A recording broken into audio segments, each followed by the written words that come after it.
মূলক ব্যাখ্যা বা ভাষাগত ব্যাখ্যা হয় তখন তিনি পদ পার্থক্য পাওয়া যায়। পদ পার্থক্য পাওয়া যায় এটা হচ্ছে ইম্পর্টেন্ট। এখানে দেখা তীর পরীক্ষা দ্বিতীয় মানে চিত্র। তো দুটো চিত্র থাকার ফলে আলো কিভাবে যাচ্ছে তার মধ্যে দিয়ে। সো আলো যেকোনো একটা পয়েন্টে হচ্ছে এই পয়েন্টে যেকোনো একটা পয়েন্ট পিতে কিভাবে পড়বে যেকোনো একটা পয়েন্ট পিতে আলো আলো এই চিত্র থেকে এবং আরেকটা লাইন হচ্ছে এই চিত্র থেকে। তো তাদের মধ্যে দেখো একটা পথের পার্থক্য আছে মানে দুইটা দূরত্ব কিন্তু আলাদা। এটা দূরত্ব এটা দূরত্ব বেশি। সো কি হচ্ছে পথ পার্থক্য আছে। এখন পথ পার্থক্য হচ্ছে এখানে তিন হয় s2 বড় পথ পার্থক্য হচ্ছে s2 - s1 তো লাগবে না। পথ পার্থক্য ল্যাম্ডা তাহলে ইকুয়েশন পথ পার্থক্য ইকুয়েশন আছে সেটা বাই 2 বাই ল্যাম্ডা এটা হচ্ছে পার্সেন্ট তাহলে সেটা হচ্ছে পার্সেন্ট বাই পথ পার্থক্য হবে ল্যাম্ডা এটা আমরা লাগবে ল্যাম্ডা আর ভাষা করতে পথ পার্থক্য হচ্ছে পার্সেন্ট +1 ল্যাম্ডা বাই 2 এখন যেকোনো পথ পার্থক্য কেন এইটা দূরত্ব হয় a এই কোণটা হয় এটা তাহলে এটা পথ পার্থক্য হচ্ছে a sin এটা লেখা জানেন লেখা পার্থক্য সেন্টার থেকে এই পর্যন্ত কোণ অ্যাঙ্গেলটা ইম্পর্টেন্ট হ্যাঁ উত্তর এটা দেখো এটা মেজারমেন্ট যদি মনে থাকে এগুলা সরাসরি তাহলে চিন্তা করে দেখবে এক উত্তর তাহলে বলছিলাম ভাই তাহলে আমরা চলে যাই শেষ এটা আমরা তোমার কাছে উত্তর এর মধ্যে আমরা ল্যান্ড পাইছি দেখো তো সেকেন্ড লাগবে ওয়ার্ড টুতে 3 নাম্বার 4 নাম্বার তো সেকেন্ড তাহলে এটা হচ্ছে ফান্ডামেন্টাল কোশ্চেনস হ্যাঁ যেটা অনেক আছে হ্যাঁ তাহলে y7 7 বাই শেষ sin equal to l by a এটা ইকুয়াল টু sin ইনভার্স উত্তরটা ঠিক আছে এটা দেখো তৃতীয় অন্তরাল আছে তৃতীয় অন্তরাল সো আমরা যখন এর বসাবো অন্তরাল যেহেতু এর এক করে কম বসাবো এখানে সব নাই 2 2 হবে এক কম হবে এক করে কম বসাবো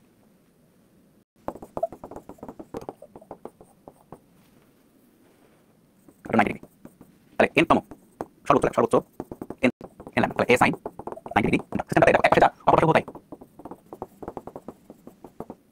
ওকে তাহলে a and d সেম থাকবে তোমরা এটা না বলতে পারছো যেহেতু ল্যাম্ডা সমান প্রতীক 1 বাই নিউ প্রতিসরণ আঙ্কের ব্যাসার্ধ প্রতীক তরঙ্গ দৈর্ঘ্য সুতরাং নিউ তরঙ্গ দৈর্ঘ্য নিউ প্রতিসরণ আঙ্কের ডবলে তরঙ্গ দৈর্ঘ্য তাহলে আমাদের ওয়াটার চিন্তা lambda water by lambda air হবে নিউ এয়ার বা নিউ ওয়াটার ল্যাম্ডা এয়ার মনে রাখবে এটা ঠিক আছে মনে রাখবে ল্যাম্ডা ওয়াটার ব্যবহার করে যারা চিন্তা করতে সুতরাং y n lambda water d by a এর সূত্র আসবে lambda water d by 2a a sin theta n lambda water a sin theta 2 n by sin lambda water by 2 মানে যেখানে ল্যাম্ডা ছিল ওই সেই জায়গায় ল্যাম্ডা ওয়াটার বসবে যদি আগে বাই দাও বুঝছো এটা lambda of air mu of air mu water lambda water হচ্ছে mu of air by mu water into lambda a যেহেতু নিউ অফ এয়ারটা অবশ্যই যেকোনো তরঙ্গ দৈর্ঘ্যের মানে যেকোনো মাধ্যমের প্রতিসরণের চেয়ে বায়ুর বা শূন্য প্রতিসরণ সবচেয়ে কম তাহলে এটা যেহেতু কম সুতরাং ল্যাম্ডা ওয়াটার কিন্তু কমে যাবে ল্যাম্ডা এয়ার ল্যাম্ডা কমে যাচ্ছে হ্যাঁ ল্যাম্ডা কমে গেলে সুতরাং ল্যাম্ডা কমে গেলে আর এখানে তাহলে সুতরাং আমাদের কত করতে new water into lambda a যদি হয় তাহলে হবে n2 lambda 2 equal to n lambda 1 এটা একটা মনে রাখতে হবে এর মূল্য ঠিক আছে আমাদের এনার্জি পরীক্ষা হাতে কারণে ছায়া পড়া উচিত তাই না ছায়া পড়া হচ্ছে এই গ্রি এই হলুদ রেখা বরাবর ছায়া পড়া উচিত সো এটা পুরোটাই ছায়া হওয়া উচিত মানে পুরোটাই এই পুরোটাই হচ্ছে ছায়া হতে হওয়া উচিত লজিক্যালি কিন্তু যেটা হয় যে একদম তীক্ষ্ণ ধার যেখানে আছে ওখানে আলো স্ট্রেট না গিয়ে বরং একটু বেঁকে যাচ্ছে সো এইখানে অন্ধকার হওয়া উচিত এই জায়গাটা কিন্তু অন্ধকার না হয়ে বরং এই জায়গাটা আলো পাওয়া যাচ্ছে সো এই জায়গাটা আলো পাওয়া যাচ্ছে সো আলো এই যে বেঁকে যাওয়া জায়গাটা তীক্ষ্ণ ধারে এটাকে বলা হচ্ছে আলোর অপবর্তন সো এটা এমসিকিউতে আসে তীক্ষ্ণ ধার থাকলে আলো যদি বেঁকে যায় তাহলে সেটা কি বলে অ্যান্সার অপবর্তন ঠিক আছে বেঁকে আসে আলোর ঠেলা এটা হচ্ছে আলোর অপবর্তন যেরকম হচ্ছে আলো তীক্ষ্ণ ধার বেবে মানে তীক্ষ্ণ ধার সাইড করে আলো চলে আসছে এখন আলোর অপবর্তনের দুইটা শ্রেণী আছে একটা ফ্রেনেল শ্রেণী একটা ফ্রন্ট শ্রেণী উচ্চ থেকে চিরের দূরত্ব এবং পর্দা থেকে চিরের দূরত্ব ফ্রেনেল শ্রেণীতে হয় উচ্চ থেকে চিরের দূরত্ব ছোট হয় এবং পর্দা থেকে চিরের দূরত্ব ছোট হয় মানে বেশি বড় দূরত্ব হয় না ক্ষুদ্র দূরত্ব সেটা ফ্রেনেল শ্রেণী তাছাড়া যেমন একজন যদি তোমার হচ্ছে কি হয় এই দূরত্বের মধ্যে যেমন একটা ধরো যে এই দূরত্ব যদি ইনফিনিটি হয় এবং এটা সসীম হোক তাহলে ফ্রন্ট পার্ট যেমন হয় এই দূরত্ব ইনফিনিটি এটা সসীম তাহলে ফ্রন্ট পার্ট আবার যেমন হয় এই দূরত্ব ইনফিনিটি হয় দুইটাই তাহলে সেটা ফ্রন্ট পার্ট শ্রেণী অপবর্তনের জন্য খেয়াল রাখবা ফ্রন্ট পার্ট শ্রেণী অপবর্তনের জন্য ইনফিনিটি থাকতে হবে ইনফিনিটি থাকলে ফ্রন্ট পার্ট শ্রেণী অপবর্তন হবে আর যদি তোমার হচ্ছে যেমন একটা ফাইনাইট থাকে যেমন একটা বলতে হ্যাঁ দুইটাই ক্ষুদ্র দুইটাই ক্ষুদ্র হয় দুইটাই ফাইনাইট থাকে সেটা ফ্রেনেল শ্রেণী অপবর্তন হ্যাঁ এখন আমাদের সিলেবাস অনুযায়ী পড়ানোর সময় যে সমান্তরাল যে তরঙ্গ থাকে ফ্রন্ট পার্ট শ্রেণী অপবর্তনের সময় যেটা হয় যে উচ্চ থেকে চিরের দূরত্বটা এটা হয় ইনফিনিটি অনেক দূর থেকে সমান্তরাল তরঙ্গ অনুসারে কি হচ্ছে লাইট আসছে সো লাইট যখন আসবে অনেক রকম থেকে যখন আসে এটা আমাদের পড়ার কথা 90 নিচে লাগলা যে যদি ইনফিনিটি থেকে লাইট আসে তাহলে সেটা হচ্ছে সমান্তরাল রেখা বরাবর আসে এবং সেটাকে একই জায়গায় নিতে পারবে হচ্ছে লেন্স হ্যাঁ উত্তর লেন্স দ্বারা বা হচ্ছে কিউবে সরিয়ে দেয় হ্যাঁ সো এগুলা আমাদের আছে সো এখন এটা হচ্ছে উচ্চ থেকে যখন লাইট আসছে এবং এটা হচ্ছে চির একবার খেয়াল করে একটা চির এখানে কিন্তু একক চির এখানে ডাবল চির না যেমন একটা ইয়েতে এটাকে জুম করে তুমি এখন দেখতে পারো বিশাল বড় মানে অনুবিকরণ তুমি দেখছো একটা চিত্র এই চিত্র বরাবর লাইট আসছে ঠিক আছে এবং সেটাকে একটা উত্তর লেন্স দ্বারা তুমি কি করলা এক জায়গায় আলোকিত করে দিছো উত্তর লেন্স এক জায়গায় মিলিত করছো যেখানে মিলিত করছো সেখানে কেন্দ্রীয় তরঙ্গ হয়ে যাবে সেন্টার বরাবর হচ্ছে কেন্দ্রীয় তরঙ্গ এর পরবর্তীতে আরেক জায়গায় কেন্দ্রীয় তরঙ্গ আসলে আরেক জায়গায় আলো দেখা যাবে ঠিক আছে আসলে আরেক জায়গায় আলো দেখা যাবে এবং সমাধান হচ্ছে মাঝখানে পুরোপুরি অন্ধকার হবে না অন্ধকার পুরোপুরি অন্ধকার হয় না কিছু পরিমাণ আলো থাকে কারণ ওই যে ছায়া যে ব্যাপারটা যে ছায়া পুরোপুরি শার্প ছায়া হয় না কিছু পরিমাণ আলো বেঁকে যায় আসলে এই কারণে এখানে শার্প ছায়া বা অন্ধকার পুরোপুরি পাওয়া যাবে না ঠিক আছে তো এটা তবে ম্যাথ করলাম না এমন আর কি হ্যাঁ মানে এই যে চিত্রটা সুন্দর দেখানো ছিল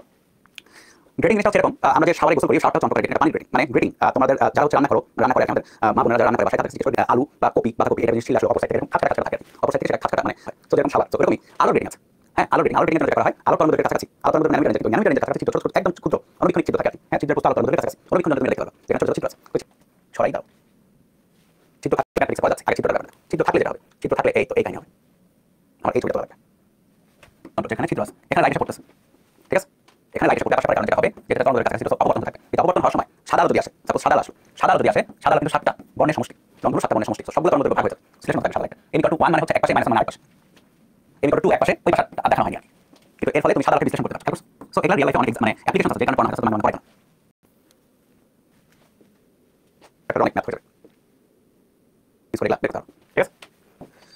তরঙ্গ বেসিক্যালি দুই প্রকার। তরঙ্গ চ্যাপ্টার নাই, তরঙ্গের প্রকারভেদটা একটু জাস্ট এখানে ব্রিফ করে যাই। ধরো যে তুমি একটা স্প্রিং নিয়েছো, স্প্রিং নেওয়ার পরে স্প্রিং এর একদিকে তোলা দিয়েছো। তাহলে যেটা হবে কিছু জায়গায় সংকোচন হবে, পাশে জায়গায় হবে প্রসারণ, তার পাশে জায়গায় সংকোচন। তো সংকোচন করে দৈর্ঘ্য বরাবর আন্দোলিত থাকবে ওই এনার্জিটা। বা আমি যে কথা বলতেছি শব্দ তরঙ্গ, এই তরঙ্গটা যেটা হয় আমি যখন কথা বলি আমার ভেতর থেকে শব্দের মানে বাতাসের প্রতিটা লেয়ারে হচ্ছে আন্দোলন শুরু হয়ে যায় এবং এর ফলে সংকোচন প্রসারণের মাধ্যমে এই আন্দোলন সামনে দিকে যায়। এর ফলে শব্দটা তোমরা দূর থেকে শুনতে পাবে। এটা হলো অনুদৈর্ঘ্য মানে দৈর্ঘ্য বরাবর আন্দোলিত হচ্ছে। এটা হচ্ছে অনুদৈর্ঘ্য। কিন্তু অনুপ্রস্থ হচ্ছে প্রস্থ বরাবর আন্দোলন, যেটা নরমাল তোমরা নরমাল তরঙ্গ বলতে বুঝো। সেটা হচ্ছে অনুপ্রস্থ তরঙ্গ, প্রস্থ বরাবর আন্দোলন হচ্ছে, দৈর্ঘ্য বরাবর না, প্রস্থ বরাবর আন্দোলন হচ্ছে। ব্যতিচারী মনোবর্তন যেটা অলরেডি পড়া আছে সেটা তরঙ্গের ধর্ম, আসলে সেটা তরঙ্গের ধর্ম, সেটা হতে পারে অনুদৈর্ঘ্য এবং অনুপ্রস্থ তরঙ্গের ধর্ম। সো এখান থেকে কিন্তু আসলে এটা ডিসাইড করা যায় না আলোক কোন প্রকারের ধর্ম, আলোক অনুদৈর্ঘ্য তরঙ্গ নাকি অনুপ্রস্থ তরঙ্গ। এটা বের করার জন্য বিজ্ঞানীরা পরে পরীক্ষা নিরীক্ষা শুরু করলেন, যেখান থেকে পোলারাইজেশনের উৎপত্তি আর কি। সো অনুদৈর্ঘ্য কম্পন যেটা হবে, ধরো যে একটা তুমি দেওয়ালে একটা তার নিয়ে দেওয়ালের সাথে তার যুক্ত করে মাঝখানে একটা কাপড় টাইপের চিত্র একটা কাপড় রাখছো, রাখার পরে তুমি অনুদৈর্ঘ্য কম্পন করছো, মানে বাম ডানে নাড়িয়েছো, তখন এই কম্পনটা পুরোপুরি জায়গা ধরে কিন্তু চলতে থাকবে, এটা কেউ বাধা দিবে না। ঠিক আছে? সো তুমি এই কাপড়টাকে যদি 90 ডিগ্রি বাঁকিয়ে দাও, ধরে 90 ডিগ্রি বাঁকিয়ে দাও, তাও এই কম্পনটা চলতে থাকবে, কোনো রকম প্যারা হবে না। কিন্তু সেম কাহিনী তুমি যদি অনুপ্রস্থ তরঙ্গ করতে চাও, যখন স্ট্রেট থাকবে কাপড়টা সুন্দর মতো এর মধ্যে তরঙ্গটা চলে যাবে, কিন্তু যখন যখন যখন তুমি 90 ডিগ্রি বাঁকাই দিবা তখন এই তরঙ্গটা যাবে না, এটা চলতে পারে না, তখন তরঙ্গটা যাবে না, তখন বরং এটা আটকে যাবে। সো এই ব্যাপারটা এটাকে বলা হয় পোলারাইজেশন। তুমি পোলারাইজেশন করার মাধ্যমে তরঙ্গকে আটকে দিছো। এখন কথা শব্দের আলোর সাথে সম্পর্ক কি, আলোর সাথে সম্পর্ক বিজ্ঞানী বলে যাচ্ছে। ঠিক আছে? তাহলে এমন হতে পারে যে আলো যদি অনুদৈর্ঘ্য তরঙ্গ হয় তাহলে পোলারাইজারকে বাঁকালে আলো দেখা যাবে, কোনো সমস্যা হবে না। আলো যদি অনুপ্রস্থ তরঙ্গ হয় তাহলে পোলারাইজারকে বাঁকালে এর মধ্যে ব্লক হয়ে যাবে, আলো দেখা যাবে না। তো তারপরে বিভিন্ন পরীক্ষা নিরীক্ষা করে দেখা গেল আসলে আলো পাস করে বা পাস করে না পোলারাইজারের উপরে। পোলারাইজার নামে একটা মানে যন্ত্র বলবো, মানে বিভিন্ন বস্তু পোলারাইজার কাজ করে, তাদের মধ্যে আলো একদিকে পাস করলেও সেটা যদি একটু ভিন্নভাবে পাস করা হয় দেখা হয় সেটা পাস করে না। সো টুরমালিন গ্যাস এটা আমাদের লাগবে, অক্সাইডের সমষ্টি মানে সবুজ বর্ণ,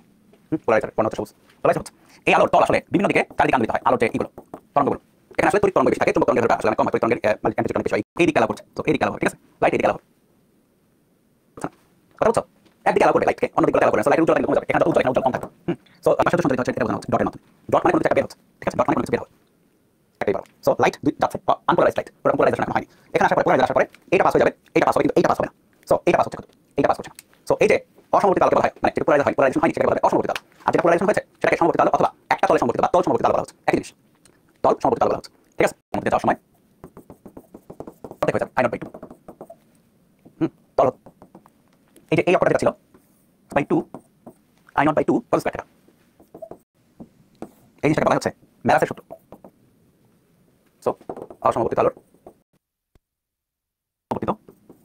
আলো আসবে ঠিক সমবর্তিত হয় স্পেসিফিক একটা মানের জন্য। খেলা আমি কথা বলতেছি আপাতন কোণের একটা স্পেশাল মানের জন্য, আপাতন কোণের যেটা হচ্ছে সম্পূর্ণ সমবর্তিত হবে, যদি প্রতিফলন কোণ বা প্রতিফলিত রশ্মি সম্পূর্ণ সমবর্তিত হবে। দেখো আপাতন একটা বুস্টারের ল আছে, লটা আমি লিখে দিলেই হবে, তোমাদের আর কিছু লাগবে না।